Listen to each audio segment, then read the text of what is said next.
Dan saudara, kini saatnya kita lihat bersama informasi apa saja yang disajikan di Harian Kompas edisi hari ini, Senin 19 Juni 2023. Langsung saja kita lihat di halaman muka ada sebuah foto besar yang memang pertemuan ini berbau pertemuan politik begitu ya. Ada elit politik yang bertemu, diantaranya ada Presiden Joko Widodo yang bertemu dengan Menteri Pertahanan yang juga merupakan Ketua Umum Partai Gerindra, Prabowo Subianto, yang makan siang bersama di Istana Bogor, Jawa Barat pada hari Minggu kemarin. Dari foto besar ini di bawahnya dilengkapi juga dengan informasi dari foto besar yang berjudul Presiden Joko Widodo kembali bertemu dengan Prabowo.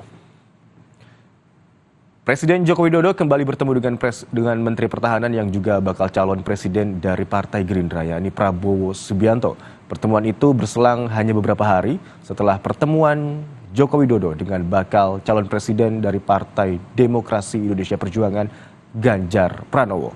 Intensnya pertemuan dengan Prabowo dan Ganjar menguatkan sinyalemen dukungan Presiden Joko Widodo kepada kedua figur itu dalam pemilu presiden 2024. Prabowo bertemu empat mata dengan Presiden Jokowi di Istana Bogor sambil makan siang bersama pada Minggu kemarin.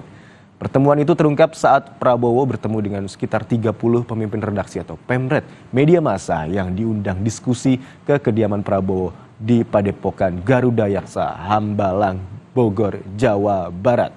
Kita ketahui sebelumnya pada Jumat 9 Juni lalu sebelumnya Presiden Joko Widodo juga bertemu dengan Prabowo. Itu artinya hanya dalam waktu beberapa hari saja Presiden Joko Widodo sudah bertemu 2 kali dengan Prabowo Subianto di Istana Merdeka Jakarta dan juga Istana Bogor, Jawa Barat. Kemudian Presiden di tanggal 13 Juni 2023 juga bertemu dengan bakal calon presiden dari Partai Demokrasi Indonesia Perjuangan, Ganjar Pranowo.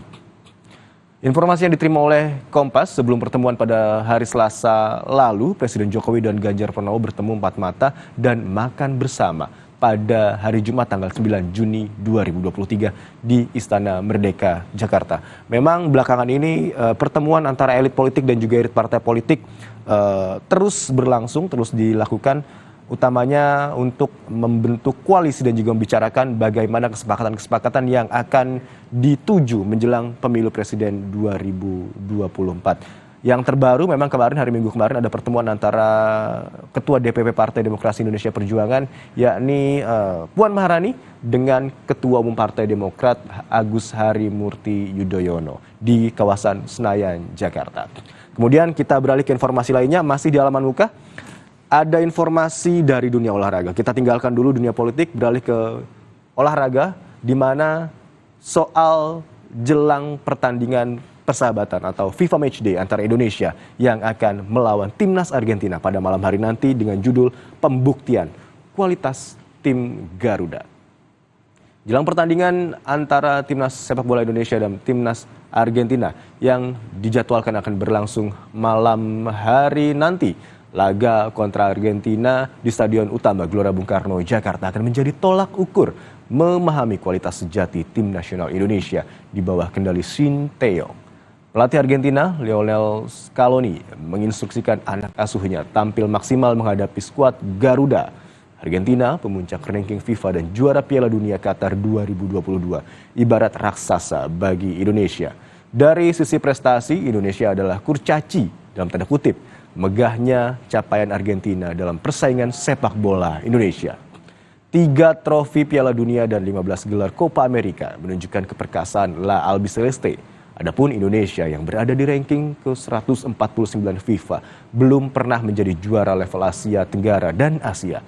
Prestasi terbaik tim Garuda hanya menembus perempat final Olimpiade Melbourne 1956 dan medali perunggu Asian Games Tokyo 1958. Shin Tae-yong menuturkan Argentina tanpa Lionel Messi, Angel Di Maria, dan Nicolas Otamendi tetap tim juara dunia. Kekuatan dan kualitas La Albiceleste tetap berada di atas Indonesia. Memang kita harapkan bersama, saudara, Indonesia dapat bermain all out begitu ya, dapat mengimbangi atau bahkan mengalahkan, utamanya mengalahkan timnas Argentina, bukan tanpa tujuan karena demi mendongkrak ranking FIFA yang saat ini berada di urutan 149 ranking FIFA. Kemudian kita lihat informasi lainnya di halaman muka. ada informasi terkait dengan jelang perayaan Idul Adha 1444 Hijriah, di mana kemarin juga sudah diputuskan dari sidang isbat bahwa Hari Raya Idul Adha 1444 Hijriah akan diselenggarakan atau dilaksanakan pada tanggal 29 Juni 2023. Informasi lebih lengkapnya berjudul Peternakan Sapi Perlu Jadi Proyek Strategis. Menjelang Idul Adha, pasokan sapi hidup masih menjadi tantangan. Persoalannya sudah terjadi sejak dari hulu pada peternakan sapi rakyat. Pemerintah sudah saatnya serius memperhatikan peternakan sapi dan menjadikannya sebagai proyek strategis nasional.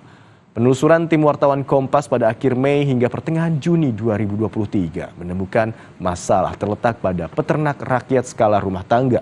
Dalam skala peternak rakyat, masalahnya menyangkut nilai ekonomi beternak sapi. Di tengah sulitnya mendapatkan pasokan di dalam negeri, impor menjadi pilihan. Direktur Perbibitan dan juga Produksi Ternak Kementerian Pertanian Agung Suganda dalam diskusi swasembada daging Badan Pangan Nasional di Bekasi, Jawa Barat mengungkapkan ketergantungan Indonesia terhadap impor daging sapi dan kerbau masih di atas 40%. Yang juga penting saudara, dari jelang Hari Raya Idul Adha ini tidak hanya peternakan sapi yang memang digadang-gadang menjadi proyek strategis, tapi juga kesehatan dari hewan kurban itu sendiri yang juga menjadi fokus utama dari Dinas Kesehatan setempat. Informasi tadi dan juga sejumlah informasi lainnya tentu saja dapat Anda baca di Harian Kompas edisi hari ini, hari Senin tanggal 19 Juni 2023.